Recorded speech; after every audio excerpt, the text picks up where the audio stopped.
من الشيطان الرجيم.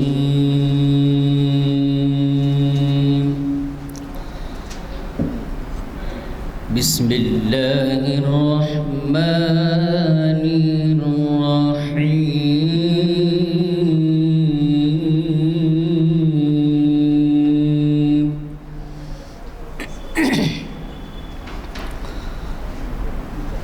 يا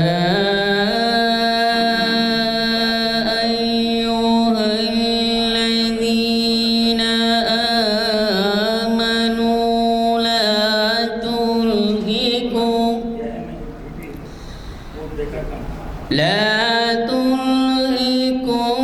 ولا أولادكم ولا أموالكم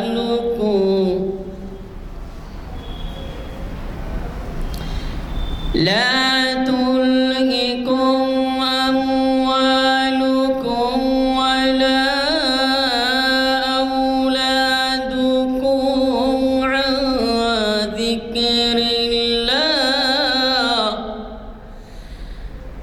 ومن يفعل ذلك فأولئك هم الخاسرون.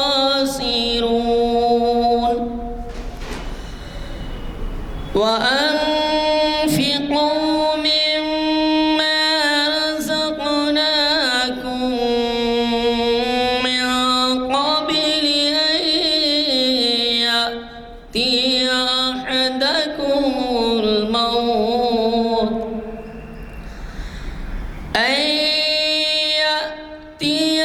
أحدكم الموت فيقول رب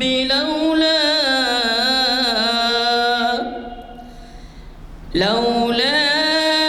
أخرتني إلى أجل قريب فأصدق وأكن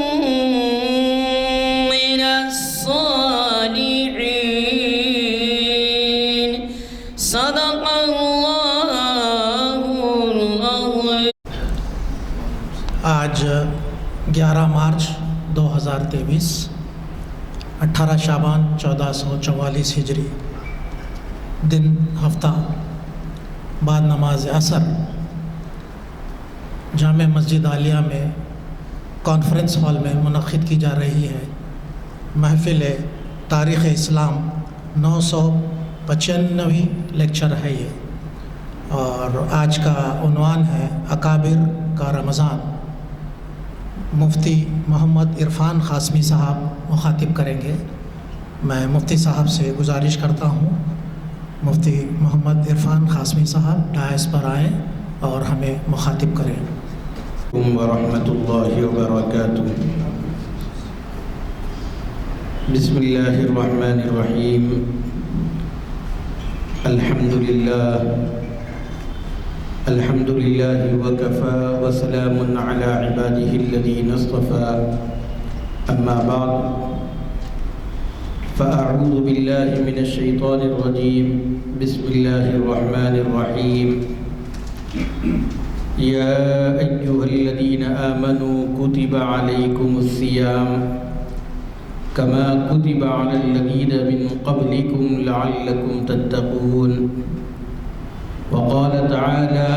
شهر رمضان الذي أنزل فيه القرآن هدى للناس وبينات من الهدى والفرقان. صدق الله العظيم. محترم قابل صد احترام حاضرین ذی احتشام و ناظرین ذی عظام، آج آپ کے سامنے جو عنوان دیا گیا ہے وہ ہے اکابر کا رمضان. اکابر یعنی اسلاف، سلف صالحین، ہمارے جو بڑے گزرے ہیں ان لوگوں نے رمضان المبارک کی جو قدردانی کی ہے، رمضان المبارک کے ایک ایک لمحات کو ان لوگوں نے ضائع ہونے سے بچایا ہے۔ یہ عنوان اس لیے دیا گیا تاکہ ہمارے قلوب پر، ہمارے دلوں پر جو غفلت چھائی ہوئی ہے اور رمضان المبارک میں ہم سے جو کوتاہیاں ہو جاتی ہے، اگر ہم رمضان المبارک کی اہمیت کو اس سے پہلے سمجھ جائیں تو انشاءاللہ وہ کوتاہیاں اور وہ ناقدری ہم سے سرزد نہیں ہوگی۔ رمضان المبارک کا مہینہ وہ مبارک مہینہ ہے جس میں اللہ رب العزت سرکش شیاطین کو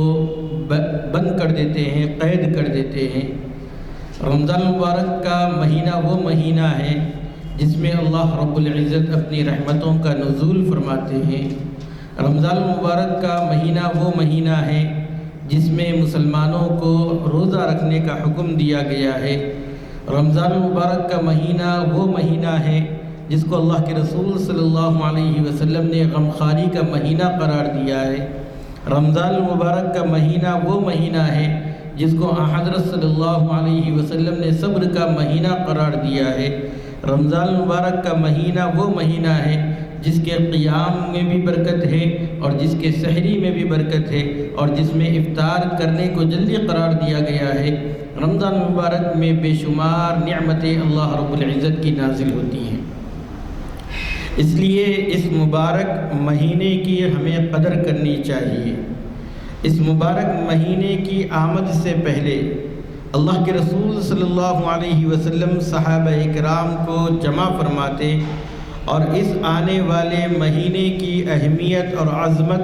حضرات صحابہ کرام رضوان اللہ تعالی علیہم اجمعین کے درمیان میں بیان فرماتے۔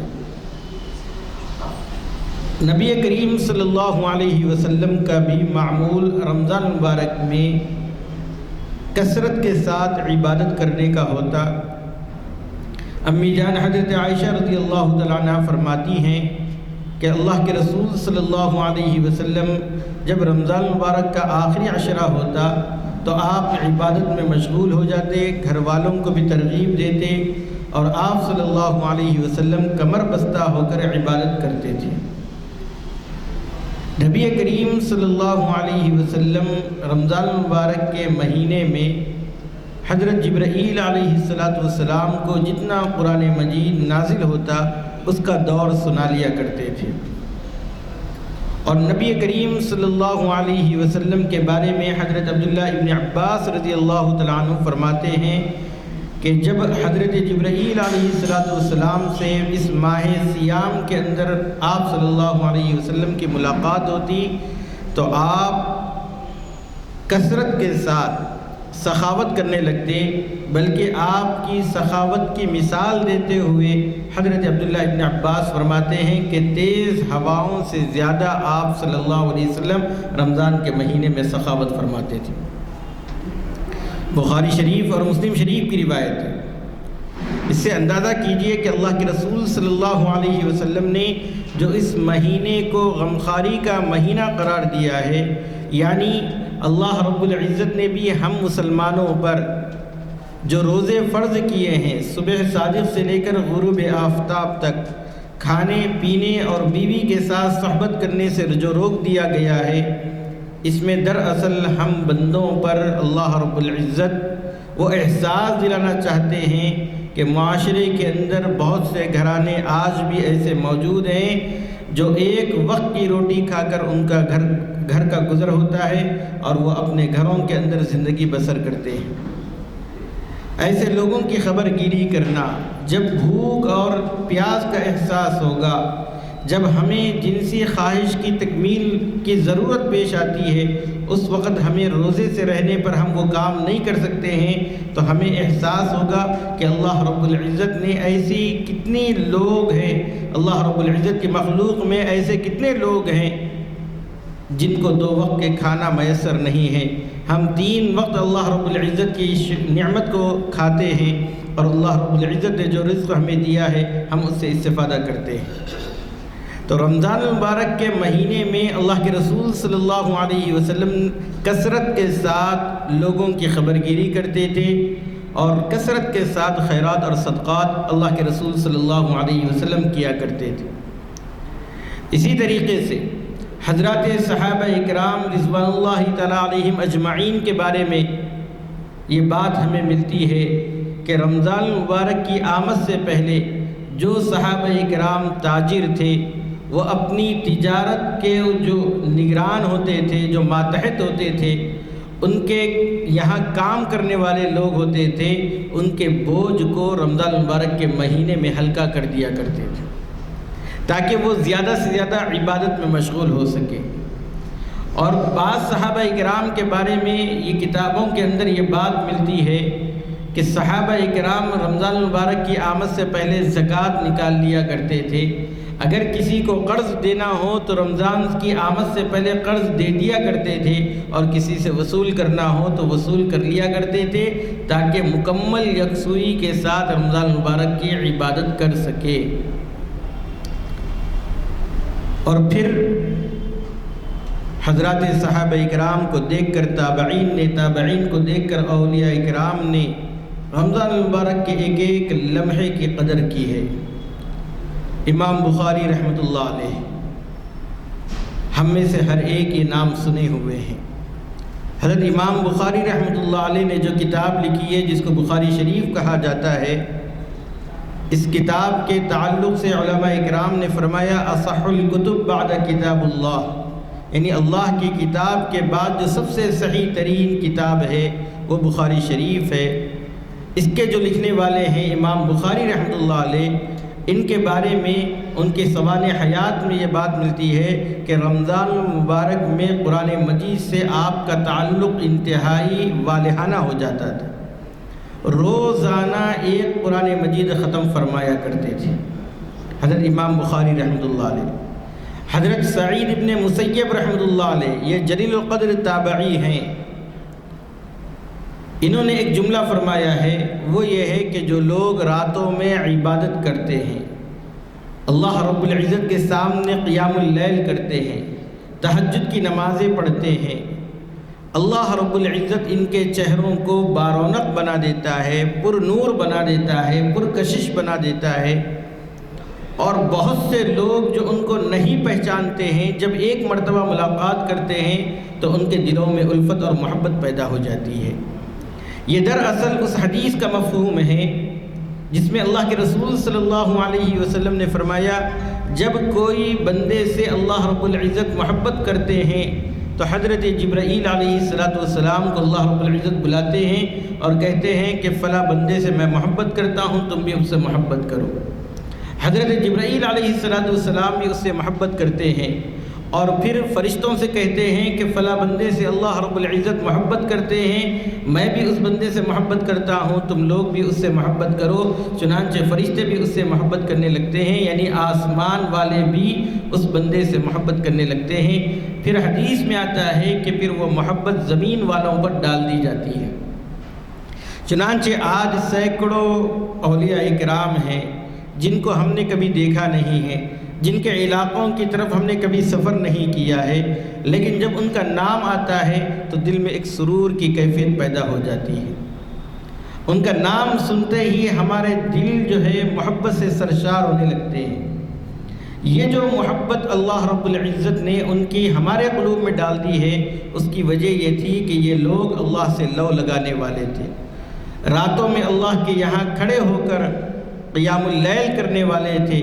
رات میں اللہ رب العزت کو منوانے کے لیے اپنے پیروں کو ورم کر لیا کرتے تھے، اور اللہ رب العزت کو منانے کے لیے راتوں میں الہا ازاری کرتے تھے اور آہو بکا کرنے لگتے تھے۔ میرے بھائیوں، رمضان المبارک کا جو مبارک مہینہ آ رہا ہے، عام دنوں میں ہمیں تہجد میں اٹھنا دشوار ہوتا ہے، لیکن یہ ایک موقع ہے جس میں ہم لوگ سحری کے لیے اٹھا کرتے ہیں۔ اس سحری کے وقت اگر ہم 2 رکعت 4 رکعت 8 رکعت تہجد کی نیت سے پڑھ لیا کریں گے تو انشاءاللہ ہمارے چہرے بھی بارونق ہوں گے۔ حضرت سفیان ثوری رحمۃ اللہ علیہ، یہ حضرت امام ابو حنیفہ رحمۃ اللہ علیہ کے جلیل القدر تلامذہ میں سے ہیں، شاگردوں میں سے ہیں۔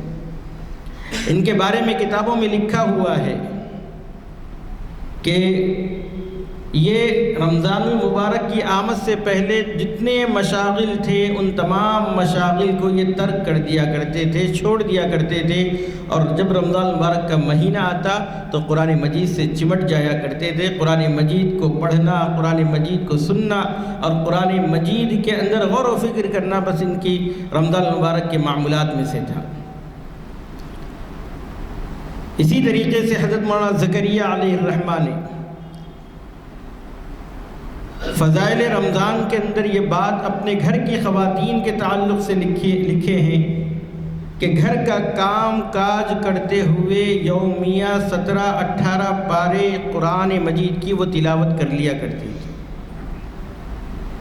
تو قرآن مجید سے جو تعلق رمضان المبارک میں بندوں کا ہونا چاہیے وہ دراصل رسول اللہ صلی اللہ علیہ وسلم کا وہ عمل ہے کہ آپ رمضان المبارک کے مہینے میں حضرت جبرائیل علیہ السلام کو قرآن مجید سنایا کرتے تھے۔ اور الحمدللہ آج بھی نبی کریم صلی اللہ علیہ وسلم کا وہ معمول زندہ ہے۔ آج سینکڑوں حفاظ بلکہ لاکھوں حفاظ رمضان المبارک کی راتوں میں قرآن مجید تراویح میں سنایا کرتے ہیں، تو اس کے لیے دن سے تیاری کرتے ہیں۔ قرآن مجید پڑھنے میں اور قرآن مجید کو یاد کرنے میں ان کا اکثر وقت خرچ ہوتا ہے۔ لیکن ہم اپنی زندگی کا جائزہ لیں اور ہم سوچیں کہ ہم رمضان المبارک میں روزانہ کتنا قرآن مجید ہم پڑھ پا رہے ہیں۔ یہ جو اکابر کے واقعات سنائے گئے ہیں، ان اکابر کے واقعات سنانے کا مقصد ہی یہ ہے کہ ہم اپنے ان اکابر کے جوتیوں کے صدقے میں اور ان کے جو معمولات تھے اس کو سننے کے بعد ہمارے دلوں کی کیفیت بدلنی چاہیے۔ اگر ہم روزانہ ایک پارہ قرآن مجید اگر نہیں پڑھ پا رہے ہیں یا قرآن مجید پڑھنے کی توفیق نہیں ہو رہی ہے تو ہمیں افسوس کرنا چاہیے ایسی زندگی پر کہ اللہ رب العزت نے ایسے مبارک لمحات اور ایسے قیمتی لمحات ہمیں عطا فرمائے ہیں، اور اس کو خاص طور پر قرآن مجید کو اس مہینے سے خاص مناسبت ہے، اس لیے کہ قرآن مجید کے متعلق یہ کہا گیا شہر رمضان الذی انزل فیہ القرآن، رمضان المبارک کا مہینہ وہ بابرکت مہینہ ہے جس میں قرآن مجید کو نازل کیا گیا ہے۔ بلکہ قرآن مجید ہی نہیں، حضرت شیخ زکریا علیہ الرحمہ نے لکھا ہے کہ جتنی آسمانی کتابیں ہیں وہ سب رمضان المبارک میں اتاری گئی ہیں، اس لیے رمضان المبارک کے تعلق سے ہمیں یہ بات پیش نظر ہونی چاہیے کہ رمضان المبارک کو اللہ رب العزت کی کتابوں سے خاص تعلق رہا ہے، اور قرآن مجید تو اللہ کا کلام ہے، اور جو چیز اللہ رب العزت سے جیسے قریب ہوگی اس کی عظمت اور اس کا ہمارے دلوں پر اثر یہ بہت زیادہ ہوگا۔ یہ اللہ رب العزت کا کلام ہے، اگر اس کلام کو ہم پڑھیں گے اور بار بار ہمیں پڑھنا چاہیے اور اس کا اثر ہمارے قلوب پر ہوتا ہے۔ چنانچہ حدیث میں آتا ہے کہ جب انسان کے دل پر زنگ آ جاتا ہے، جیسے زنگ لوہے کو لگتا ہے، ایسے ہی انسان کے قلوب کو، انسان کے دلوں کو بھی زنگ لگ جاتا ہے، اور قرآن مجید کی تلاوت سے اللہ رب العزت اس زنگ کو دور فرماتے ہیں۔ تو اللہ کے رسول صلی اللہ علیہ وسلم، حضرات صحابہ کرام اور ہمارے جو اکابرین ہیں، ان لوگوں نے قرآن مجید کے ساتھ اور خاص طور پر رمضان مبارک کے جو معمولات ان لوگوں کے رہے ہیں وہ انتہائی عبادت کے اندر اور اللہ رب العزت سے لو لگانے میں، اللہ رب العزت سے رجوع ہونے میں، اپنے گناہوں کی ندامت کرتے ہوئے استغفار وغیرہ میں وہ لوگ گزارا کرتے تھے۔ آج رمضان المبارک کا مہینہ آتا ہے، ہم لوگ بھی رمضان المبارک کا چاند دیکھنے کا اہتمام کرتے ہیں، اور جیسے ہی چاند نظر آ جاتا ہے ہم تراویحوں کی طرف رخ کرتے ہیں، تراویح پڑھتے ہیں، لیکن ہم میں سے اکثریت یا تو 5 شبی شبینہ، 6 شبی شبینہ یا 1 دہا قرآن مجید سننے کے بعد پھر ہم تراویح سے غفلت کرنے لگتے ہیں۔ اور رمضان المبارک کے تعلق سے علماء اکرام نے بات وضاحت کے ساتھ فرمائی ہے کہ رمضان المبارک کے آخری ایام ابتدائی ایام کے بنسبت زیادہ قدردانی کے لائق ہیں۔ اللہ کے رسول صلی اللہ علیہ وسلم رمضان کے آخری عشرے کا اعتکاف فرماتے تھے، پابندی کے ساتھ آپ نے اعتکاف فرمایا ہے،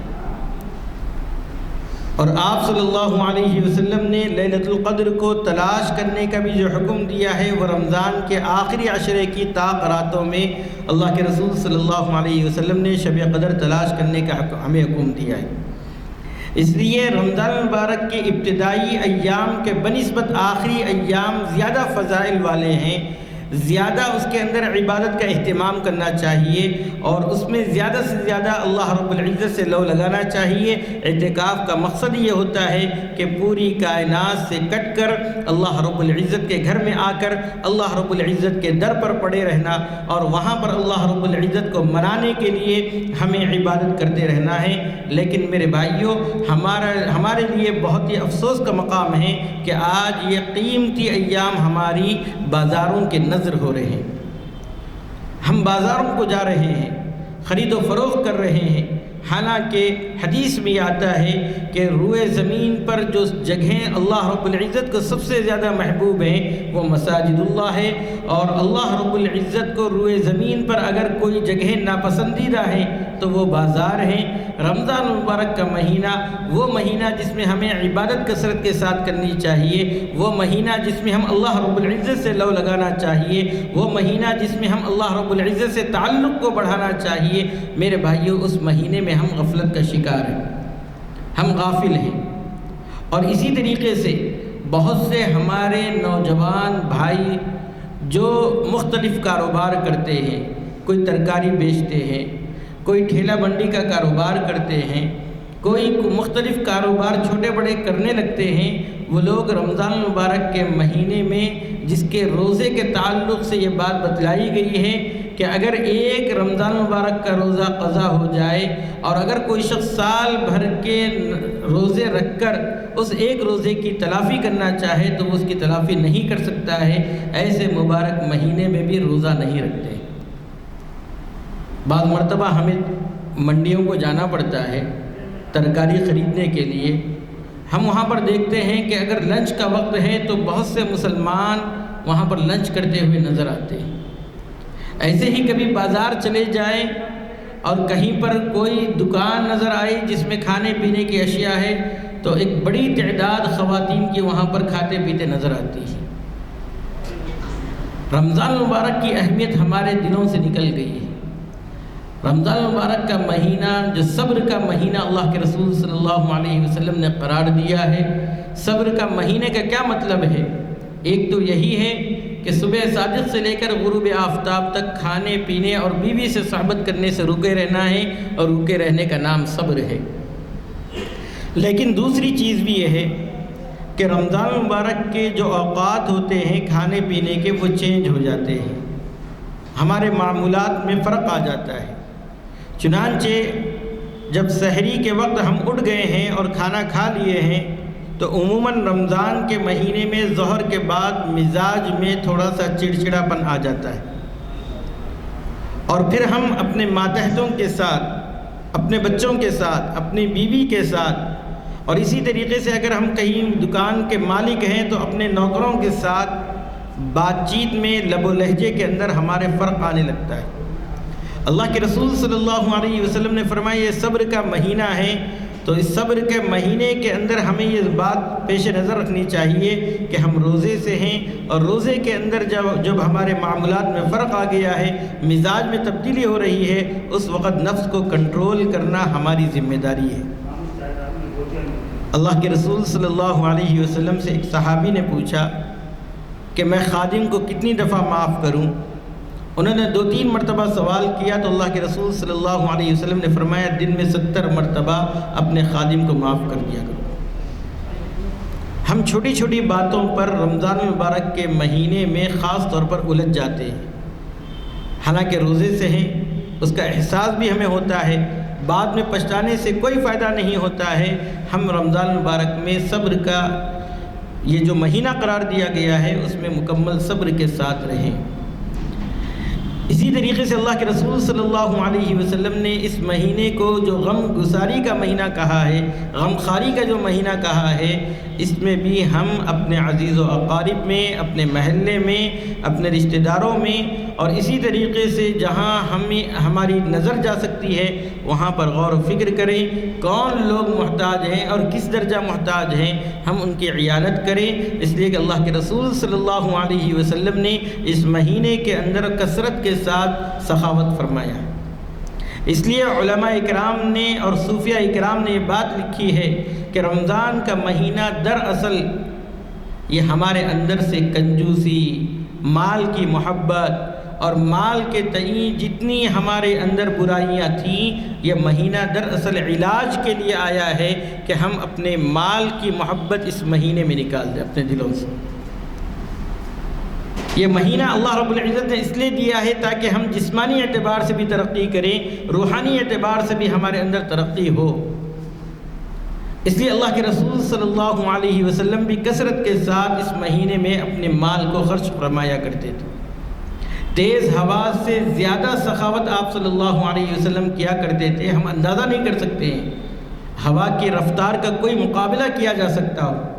لیکن اللہ کے رسول صلی اللہ علیہ وسلم کتنی کثرت کے ساتھ خیرات کر رہے ہیں۔ میرے بھائیوں، ہمیں بھی چاہیے کہ ہم اس مہینے کے اندر زیادہ سے زیادہ لوگوں کا تعاون کریں، لوگوں کے لیے امداد کے واسطے اپنے آپ کو آگے بڑھائیں۔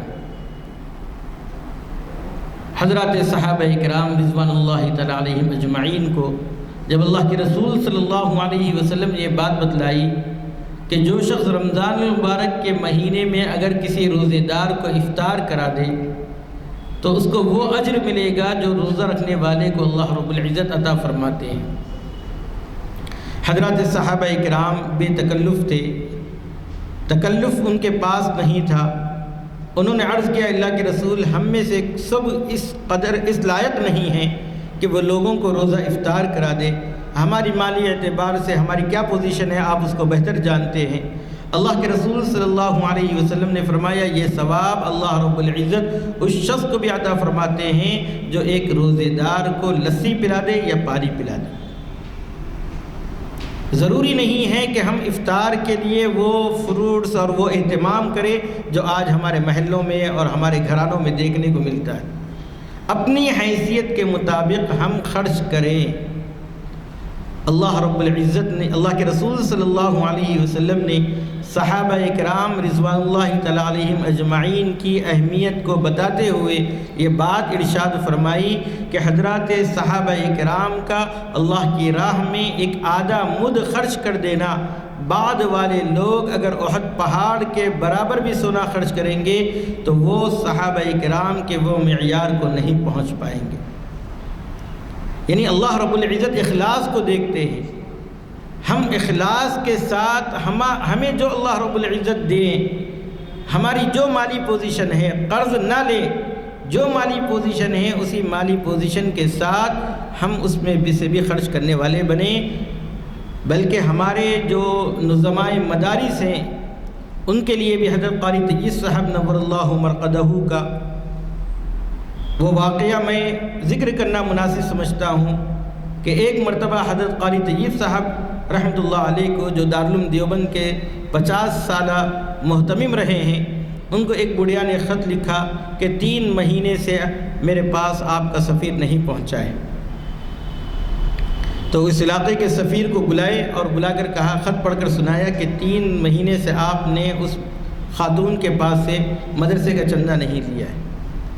انہوں نے کہا کہ حضرت پہلے وہاں پر جانے کا جو سواری خرچ ہوتا تھا وہ 20 پیسے ہوتا تھا،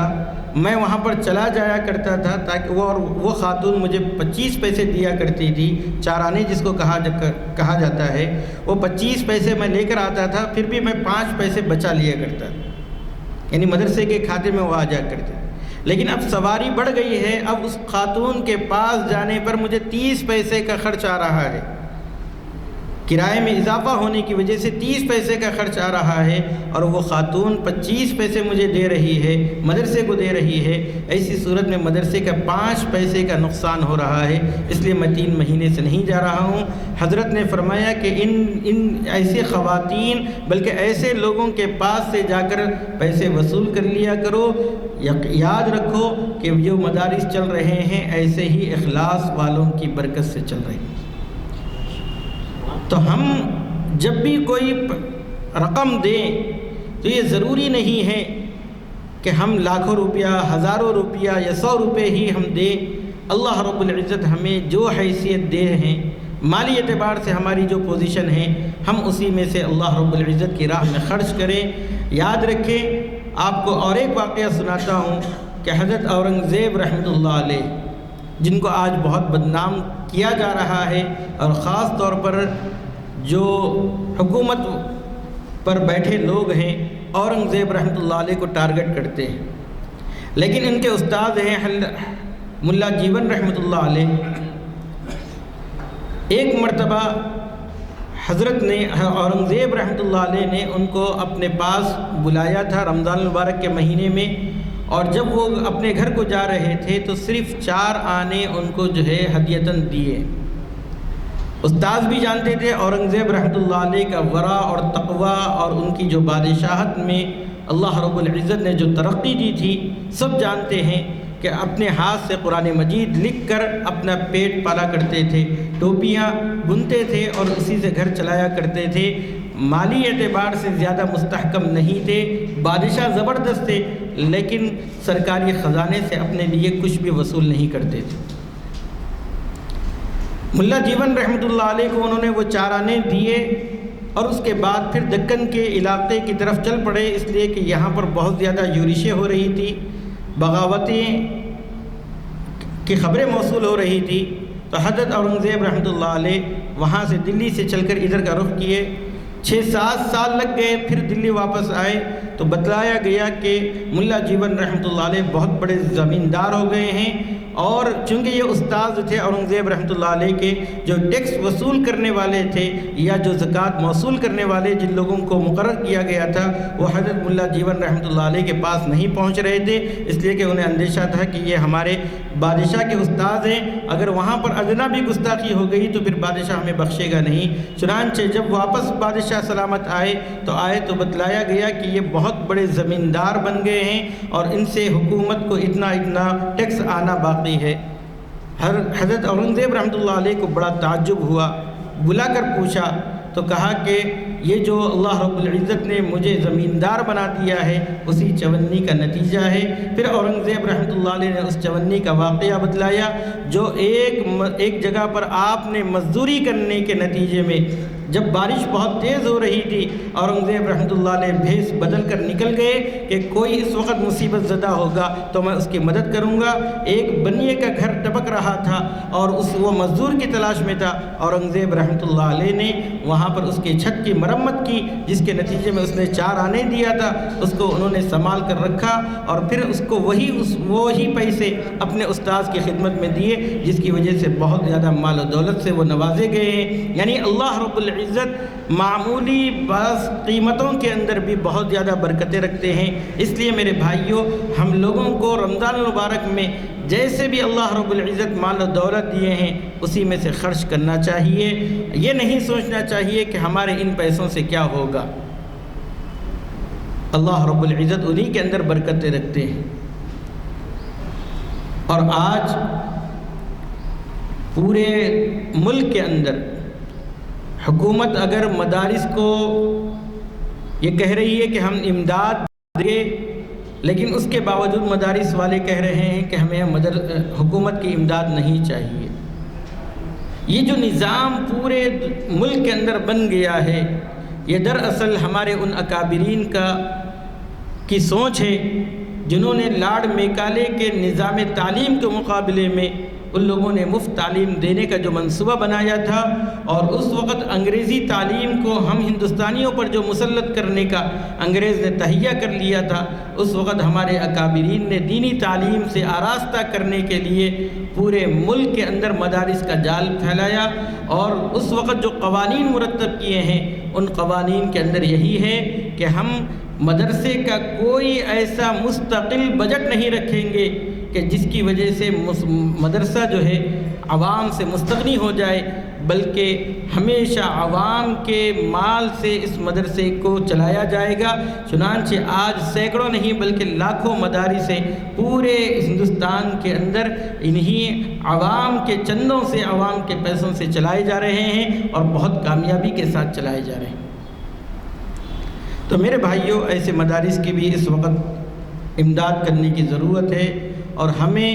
اس وقت ملک کے موجودہ حالات کے اندر یہ پتہ تو چل گیا ہے کہ حکومت کس طریقے سے کن مدارس کو ٹارگٹ کر رہی ہے، اور کس طریقے سے مدارس کو بند کرنے کے لیے ایڑی چوٹی کا زور لگا رہی ہے، اور انہیں یہ پتہ ہے کہ ان مدارس کے نتیجے میں مسلمانوں کا اسلامی تشخص بھی باقی ہے، اور مسلمان اس ملک کے اندر پرامن شہری بن کر اپنے مذہب کے اوپر مکمل عمل آوری کر رہا ہے، تو اس کا نتیجہ جاتا ہے مدارس اسلامیہ۔ اور اسی طریقے سے دینی تنظیموں کے اوپر جنہوں نے ہمارے اسلامی تشخص کو برقرار رکھنے کے لیے حکومتوں سے ہمیشہ لوہا منوایا ہے۔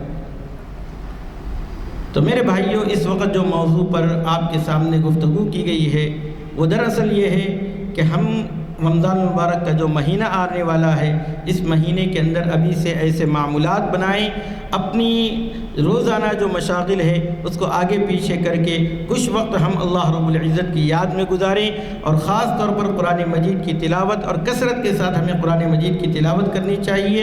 اگر گزشتہ سال ہم نے ایک قرآن مجید کو ختم کیا ہے، اس وقت 2، 3، 4، 5 کا ٹارگٹ بنا کر ہم اس قرآن مجید کو ختم کرنے والے بنیں۔ اسی طریقے سے گزشتہ رمضان المبارک میں جب سحری کے وقت ہمیں گھر سے نکل کر جانا پڑا تو ہم نے بعض جگہوں پر دیکھا ہے، بہت ہی عجیب منظر دیکھا ہے۔ جب سے ہی میں جس مجلس کے اندر رمضان المبارک کی گفتگو کرتا ہوں تو وہ منظر کو ضرور بیان کرتا ہوں، وہ یہ ہے کہ رمضان المبارک میں سحری کا وقت ختم ہونے کے بعد جو نماز اذان کا وقت ہوتا ہے، اس دوران ہمارے نوجوان بھائیاں، ہمارے نوجوان بچے یہ پان شاپوں کا رخ کر رہے ہیں، اور وہاں پر جا کر سگریٹ، بیڑی اور اسی طریقے سے گٹکا اور پان وغیرہ کھانے میں مشغول ہو جا رہے ہیں۔ اذان ہو رہی ہے لیکن سگریٹ ہاتھ سے نہیں چھوٹ رہا ہے، اذان ختم تک وہ سگریٹ میں مشغول رہ رہے ہیں، ہاتھوں میں باٹل ہیں، وہ اس کے بعد کلی کرتے ہوں گے یا پانی پیتے ہوں گے پتہ نہیں، لیکن یاد رکھیں ہمارا جو نظام العمل ہے جس میں ختم سحری اور پھر اس کے بعد اذان کے درمیان جو 20 منٹ کا وقت دیا گیا ہے، اس میں کم از کم 10-15 منٹ ایسے ہیں جس میں فجر کا وقت شروع ہو جاتا ہے اور سحری کا وقت ختم ہو جاتا ہے، لیکن اس کے باوجود ہمارے نوجوان اس طرح کی حرکتیں کر رہے ہیں جس کی وجہ سے ان کا روزہ نہیں ہو پا رہا ہے، اور بالخصوص جب اذان شروع ہو جاتی ہے اس وقت تو سحری کا وقت بالکل ختم ہی ہو گیا ہے، لیکن اس کے باوجود سگریٹ پینے میں اور اسی طریقے سے پان کھانے میں مصروف رہنا دراصل ہمارے روزے کی اہمیت کو نہ سمجھنے کا نتیجہ ہے۔ اللہ رب العزت سے دعا ہے کہ اللہ رب العزت آنے والے رمضان المبارک کے مہینے کو ہمارے لیے قدردانی کرنے والا مہینہ بنائیں، اور اس کے ایک ایک لمحات کو ہم قیمتی لمحات بنانے کی فکر کرنے والا ہمیں بنائیں، اور اس کے اوقات کو اللہ رب العزت ہم سب کے لیے سعادت دارین کا ذریعہ بنائے۔ آمین وآخر دعوانا الحمدللہ رب العالمین۔ بہت بہت شکریہ، مولانا نے ہمیں معلومات سے، زرین معلومات سے آگاہ کیا،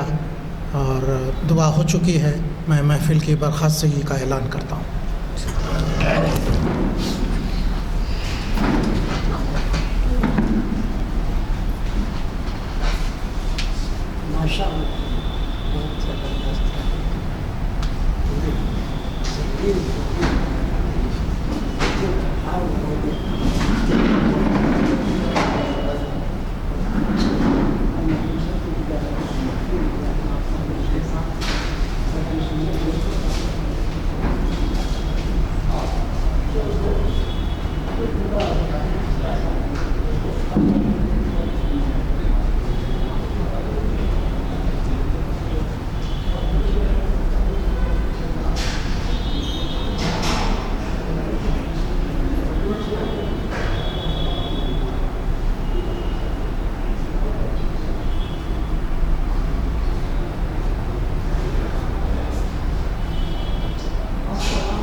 ادھر